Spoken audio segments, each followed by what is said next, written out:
자, 이제 1971년 가볼게. 박정희 대통령 당시 삼선에 도전하게 되는 거야. 삼선 개헌했던 거 기억나지? 자, 바로 삼선 개헌 이후에 박정희는 당시 신민당의 김대중을 만나게 돼.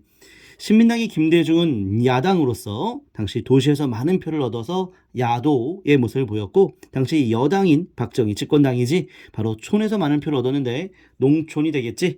자, 아슬아슬하게 박정희가 신승을 하게 되었어. 여촌 야도 상황에서. 자, 그리고 우리 닉슨 독트린 기억나지? 그 이후에 남북 적시자회담을 개최했고, 그 이후에 1972년 자주, 평화, 그리고 민족적 대단결, 통일의 3대 원칙에 합의했던 7사 남북 공동성명을 1972년에 맺게 되었어. 자, 남북한 교류 역사에서 아주 중요한 역사적 사건이었고, 7사 남북 공동성명을 계기로 남북 조절위원회도 개최가 되었어. 자, 그리고 경기도 광주라 볼 수 있는데 지금으로 말하면 경기도 성남 지역이야.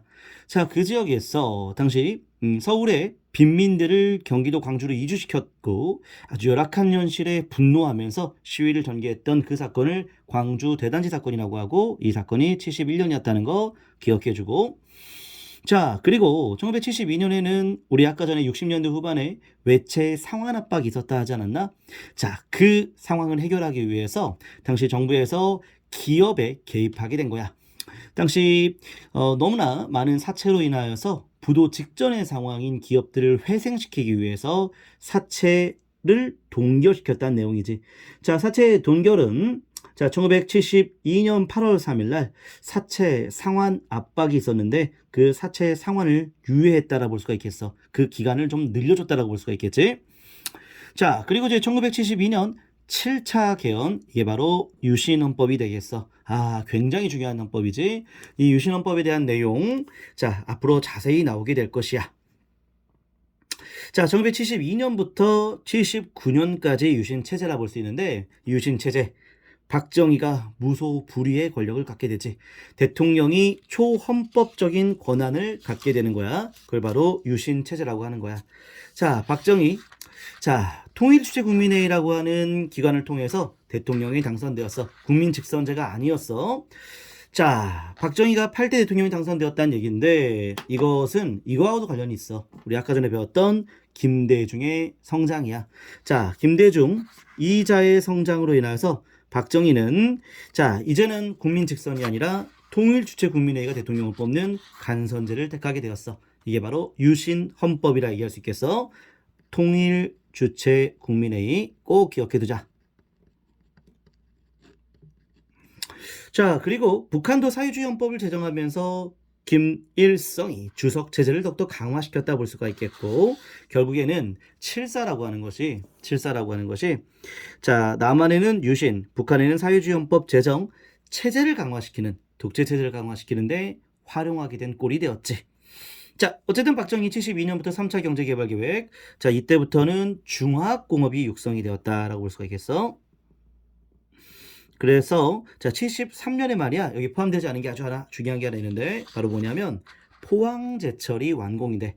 종합제철소로서 포항제철, 자, 지금의 포스코라 볼 수 있겠지. 요게 완공되었다. 73년이야. 73년. 됐고.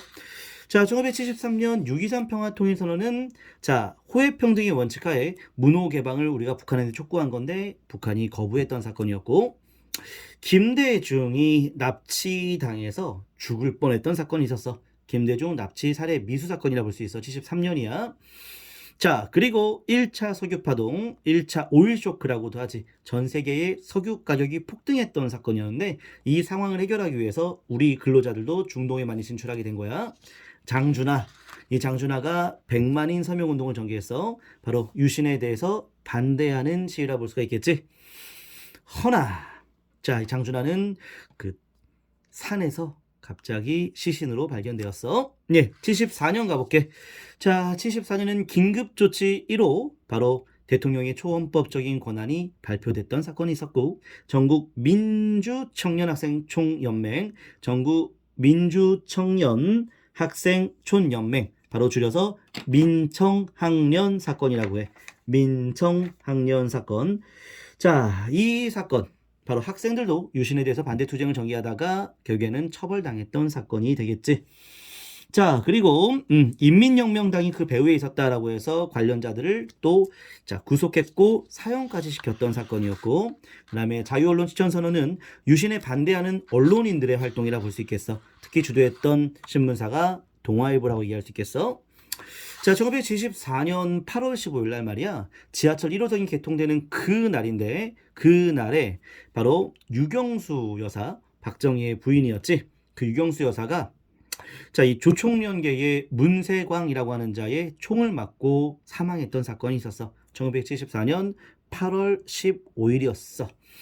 자, 그리고 이제 고교 평준화, 바로 고등학교 평준화 정책이 74년부터 실시되었고, 전국 천주교 정의구현 전국사재단 천주교가 당시 유신 독재에 반대하는 모습을 보이면서 이런 단체가 조직되기도 하였어. 하나 더 얘기한다면 74년에 말이야. 자, 하나 더 추가해 볼게. 민주회복 국민회의라고 있어. 민주회복 국민회의. 자, 이 단체도 유신에 반대하는 그런 단체가 조직됐다라고 볼 수가 있겠어. 74년이야. 자, 이렇게 했고 75년엔 긴급조치 또 9호가 발표되었고, 자, 그리고 75년에 민방위대가 만들어졌어. 민방위대.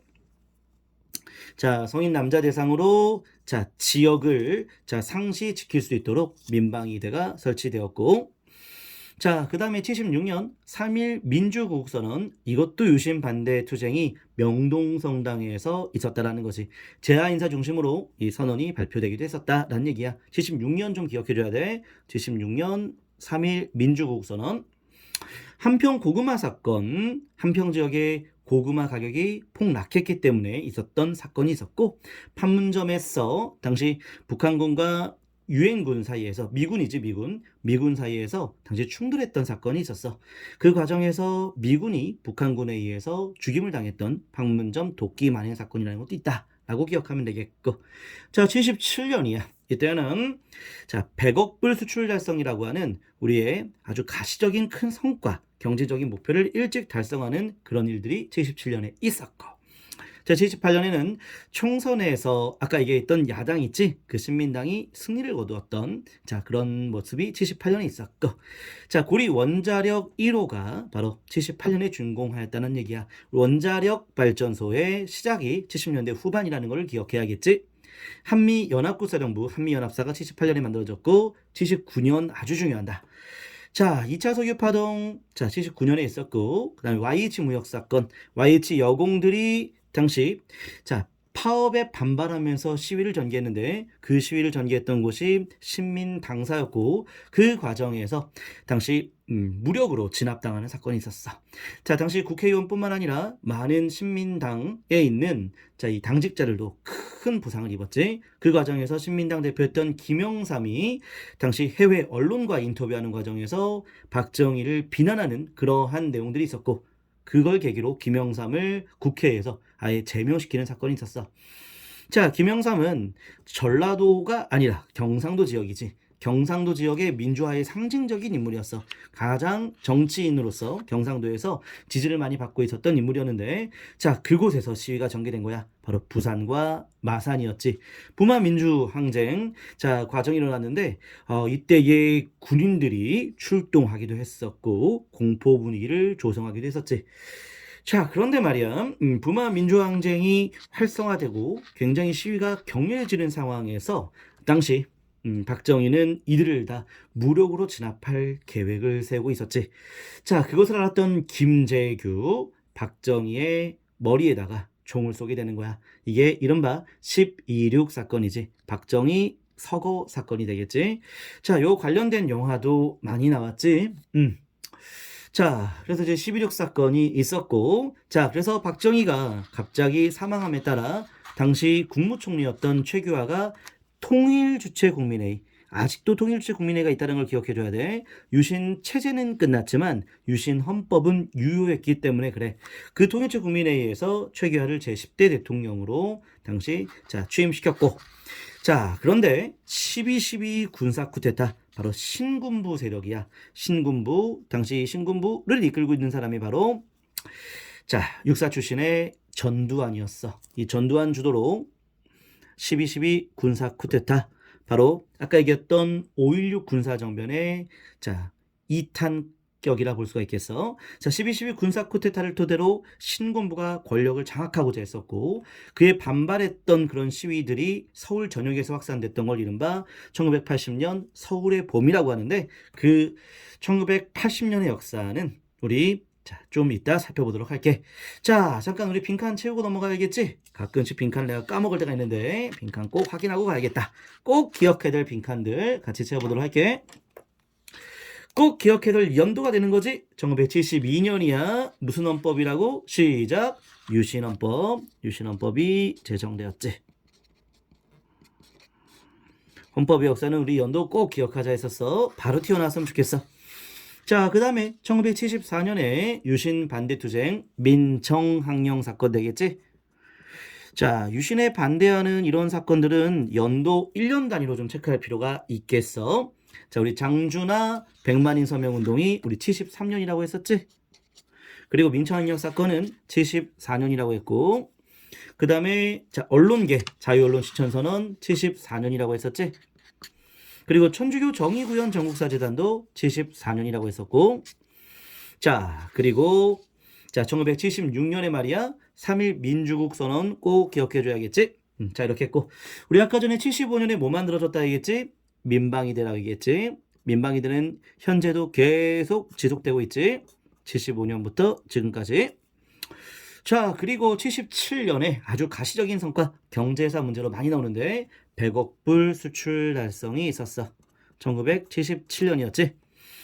자 그리고 79년에 말이야 자 YH 무역사건부터는 순서대로 기억해줘야 돼. YH 무역사건 신민당 김영삼 국회 제명 그리고 부마 시위 부마 민주항쟁 그리고 무슨 사건 박정희가 총을 맞고 사망했던 시작 10.26 사건 되겠지. 자, 11.6 사건까지 79년 꼭 기억하고 그 이후에 바로 12.12 군사 쿠데타도 기억을 해줘야 되겠다. 자, 이제 80년의 역사 좀 이따 만나자.